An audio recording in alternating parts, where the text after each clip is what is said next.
Ang ating tanghalian guys, ay di na pala ito tanghalian. Merienda na. Alas 3:30. Paksiw na isda.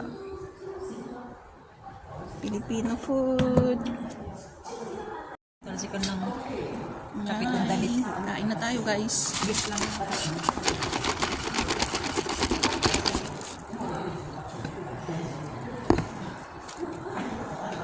Kutsara ko. Lagi. Ilang beses akong napabili ng mga ano eh. Maasim. Lagi kong nakakalimutan yung kutsara ko. Dito naman hindi. Diyos. Go. Iba naman kasi yan eh. Yung iba. $1 umantang $1. O yung pa yung susunod kong event kain sa Alin? yung sa spoon and fork. Di ba $1? Lagi kong nakakalimutan to. Asin no? Yung Ano? iba hindi. Yung mas maliit. Yung mukha niya. Anong na yan? Labas mo yung asin.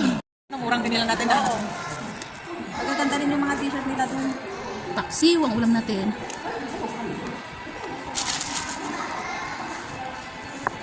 Sabi ko ulo. Hindi naman ulo. Ate, hindi man ulo yung binigay mo. Di lalong wala ng laman mo. Gusto ko kasi sa ulo ate. Alin? Sa, eto, bangus man siya. So sana sa Real ulo. na bangus ba yan? Bangus ba yan? Bangus na ano? Bangus, hindi ko alam. Basta bangus ang pag ano. Yung mga fried days lang siguro yan. Bangus. May tinik. Kinakain mo yung tinik. Hindi naman ganun ka ano. Tibay mo. Matinig ka dyan. Nagtatanggol ko naman yung kaba. Ang pusa. Mas matinik pa yung ulo ah. Oo nga, bangus. Hindi man yung ulo binigay ni ate.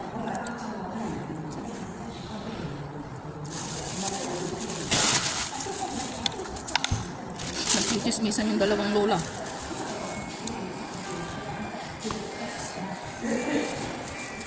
Sana ganyan na lang din si lola ko, no? Puro ganyan-ganyan na lang. Pero hindi, aligaga pa rin siya sa trabaho niya eh. Yeah. Si lola ko.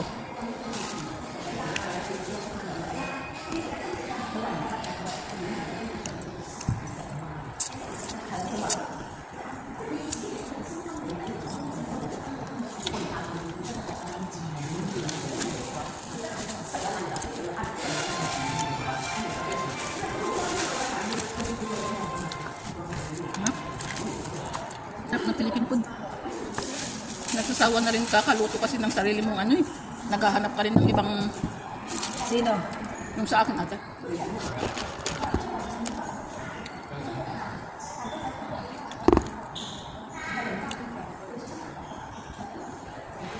Bye guys.